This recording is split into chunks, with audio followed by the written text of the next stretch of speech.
Good morning, folks. Test. Good morning, folks. Hope everybody's doing well. Thank y'all for being here. We'll get started in just a few minutes. Folks, I just want to remind y'all, we're not going to be doing any autographs or anything like that inside. We're going to have our fan fest outside as soon as we're wrapped up. It might be an opportunity to get an autograph in, but we can't do anything inside. We just have way too much stuff going on, and then we'll get outside and have a lot of fun. But I appreciate y'all being here. We'll get started in just a few minutes.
Good morning, everyone. Thank you again for being here. We're going to take questions from the media in a second, but please direct your attention to the video award.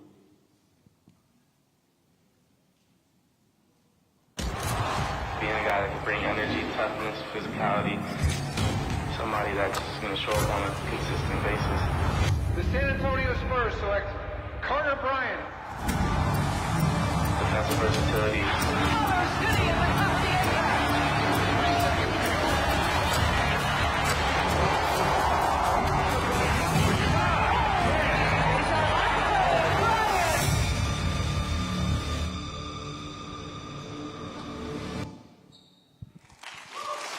The 14th pick in the 2025 NBA Draft, Carter Bryant.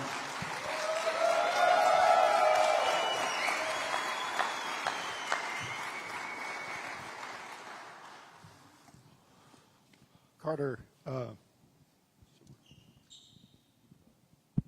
welcome to San Antonio. I was just wondering the environment in here and seeing the championship banners, what does that do for you? How does that whet your appetite for what your career potentially can be? I think for me, it's just another motivator. I've always been an individual that's self-driven. Always had dreams and aspirations of winning championships, but being able to walk into a building and see these every day, it just adds that extra motivation of what you need to accomplish, because it's what the people before you've done, and that's the standard. Hey, Carter. Good to see you again. I'm just curious what the last 48 hours or so has been like for you, and has it kind of sunk in that this is you're in the NBA now? I really don't know. There's a lot of emotions going on. I think I've been saying that for the most part. But I don't know. It's just a lot of emotions going on. I'm thankful. I'm grateful. I'm just ready to get to work. I don't really think it's hit me yet. To be completely honest with you, I have moments where it's like, before I go to bed, I'm like, wow, like I'm really a San Antonio Spur, or I really got to shake Adam Silver's hand, and I really get to go to a great organization, or I'll wake up in the morning and I'll be like, I get to play basketball for a living. Like, this is pretty dope. Like, this is what I've dreamed of my whole life. I'm like, 8-year-old Carter would have been geeked right now. So I think for me, it's just a lot of emotions going on, like I said. Hey, Carter. Congratulations. What was it like, first of all, just maybe seeing that jersey the other day, with your name on it, and, did you know about San Antonio? What do you know about the city? I mean, I don't know too much about the city personally, previous to when I've arrived, but they ran my childhood growing up. I mean, I was a big fan of Kawhi. I loved Timmy D. That was my uncle's favorite player. I just loved basketball growing up, so I mean, everybody knew who Tony Parker and Manu and David Robinson and all these guys were. So I think for me, just growing up and seeing that dynasty kind of set the path for the rest of my childhood. And obviously you had a lot of great franchises that came afterward, but they were kind of the start of it. But for me to be in the position to get selected by them and being able to continue the legacy of what those before me brought is beautiful. Hey, Carter, welcome to San Antonio. The number of Latino NBA players is around 2%. What does it mean to you to represent that part of your culture in a city that's about 65% Latino? I mean, it means everything. I think for me, I'm just trying to represent everything as well as I can, whether that's the Latino community, the deaf community, Riverside, California, whatever the case may be, along with the African-American community as well. So I think for myself, I'm just proud to be myself every day and just represent myself and just my community and my culture at a national level. Carter, there's students here from Sunshine Cottage, which teaches deaf children. Can you just tell me what it was like growing up with your grandparents and how that kind of shaped you and maybe increased your empathy? I mean, growing up with my grandparents, it was funny because for the longest time I just thought half of the population of people were deaf and half of the population of people were hearing. That's just how I grew up. I mean, I never saw it as a disability. I never saw it as something that was restricting or a hard way of life. It was natural. It was beautiful to me. It was a superpower. And I mean, I was so proud of being a part of the deaf community. I was so proud that my grandparents were deaf, and I just loved every single piece of it. So I think it's beautiful that they're doing great things and continuing to educate and just giving them the best opportunity to be successful in life. But I mean, the deaf community means everything to me.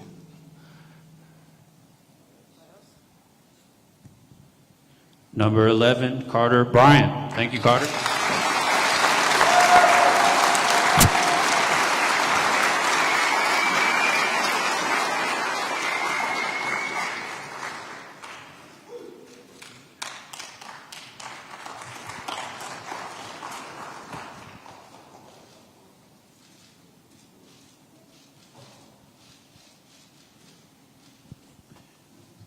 Thank you, guys.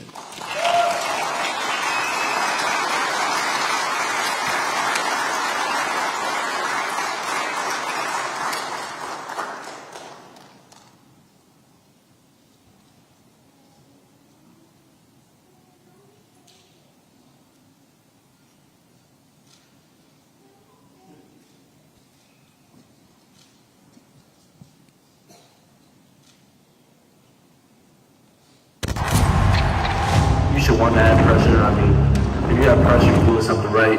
He's got a maturity to his game and a feel to his game. Good things happen whenever he touches the basketball. With the second pick in the 2025 NBA Draft, the San Antonio Spurs select for Harper. Test of three.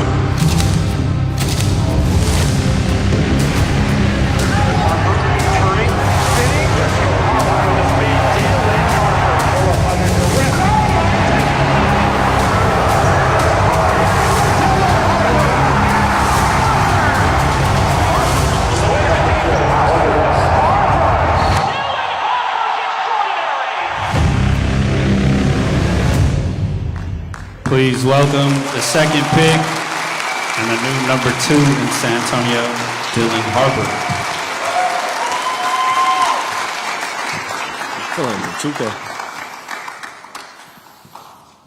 Dylan, welcome, San Antonio. Like we asked Carter, just if you could talk about your emotions of this moment and seeing the banners, being in this environment, and whether it's hit you that it's all happening. I mean, first off, I'm just grateful to be in this position with such a great organization. You know, growing up, these are one of the teams you always want to play for, and just seeing their dynasty and just keep wanting to build on them banners like you just said and want to add a few more. So, I mean, it's definitely been great, and I've been having a great time.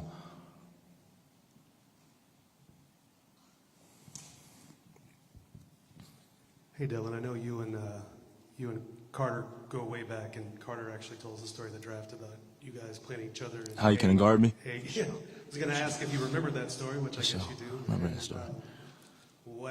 How does it end? What happened after he guarded you? Do you remember? Oh, we won. I think I scored on them. What was it? How much we win by? What was it, like 15, 16? For sure. But I met Carter sophomore year of high school, played EYBL. He was on PG Elite, I was on Rens. Obviously, we won. I had a pretty good game. I think just from there, I think we saw each other, and it's our bond just kept growing and growing from camp to camp to team, just always being with each other and around each other. I think me and him just kind of connected on and off the court.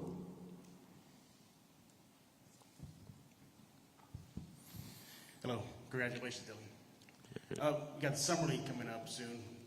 What do you want to accomplish? What are your goals? What do you want to show out there for your first taste of NBA action? I mean, first is want to win every game we play. I mean, hope when the summer league just getting your feet wet, just going out there and winning, competing, and just being your best self. So definitely just want to go out there with the mentality of just got to do whatever I got to do to help my team win. Hey, Carter, I'm sure that you've heard of this quote-unquote Spurs culture and how you fit into it. What does that mean to you specifically when you hear that term or that phrase? I mean, for me, just really the family atmosphere, just the loyalty they bring in, just how everyone's connected from the organization from 20 years to now. Like yesterday, I'm working out and I randomly see Tim Duncan, Greg Popovich, and Manu Ginobili. Like that's not something you'll see in any other organization. So just the family, just the loyalty, and just how everyone treats each other with such respect. Hey, Dylan, you just brought up Pop, Timmy, Manu. Like you got all these old heads around, but this core that you're entering is a really young core. What does that mean? Like, what's the perspective like for you guys to build something together? I mean, I can't speak for Carter, but I think both of us just want to fit in how we're going to fit in, just keep growing and elevating this young core, like you just said. I mean, the way they're playing, you can see the flashes, everything else. So for me, just wanting to come in and just whatever coach asks me to do and whatever's the best for the team, I'm going to go out there and do. Hey, Dylan, the Spurs have a little bit of a mini legacy here, the last two rookies of the year. You feel a little pressure to maybe keep that going? I mean, I don't think I feel no pressure, but I definitely want to keep that going. That's definitely a goal of mine. But, I mean, probably my biggest goal is just getting better every day and just taking day by day, step by step, and just learning from everyone I can. What has Coach Mitch Johnson's message to you been as he's welcomed you into the team? Definitely just be yourself. I mean, we picked you for a reason. Just always going with that mindset, just being yourself and just not backing down for anyone. Just honestly be yourself, really. Hi, Dylan. Welcome.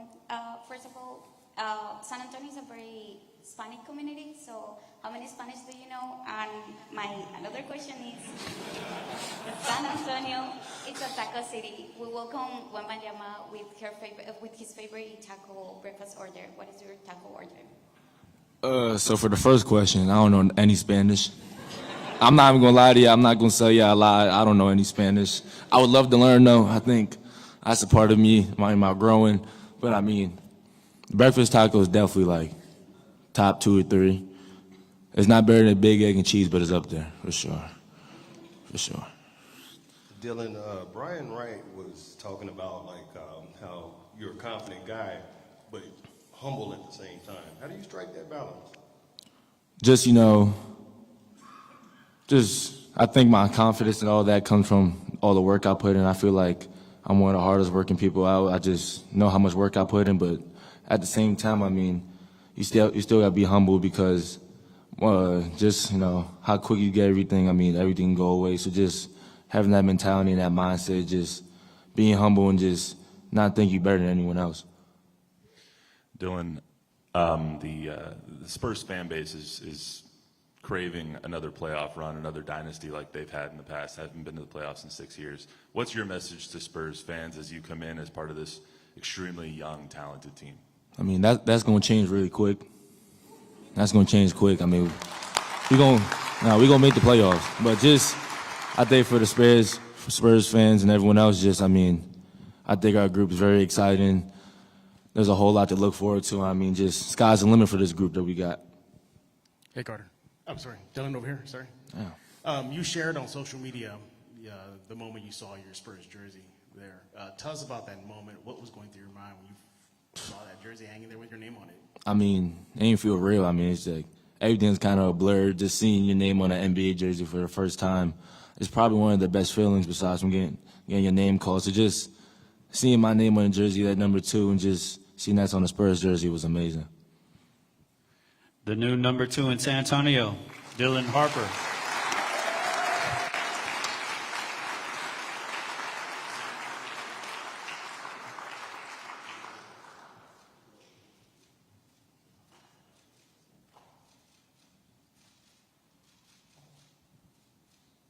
Give it up one more time for all of our draft picks. Thank you all for coming. We're now going to go meet the fans outside. So if you guys want to head outside and join our Spurs family cookout, we'll see you out there. Thank you, guys.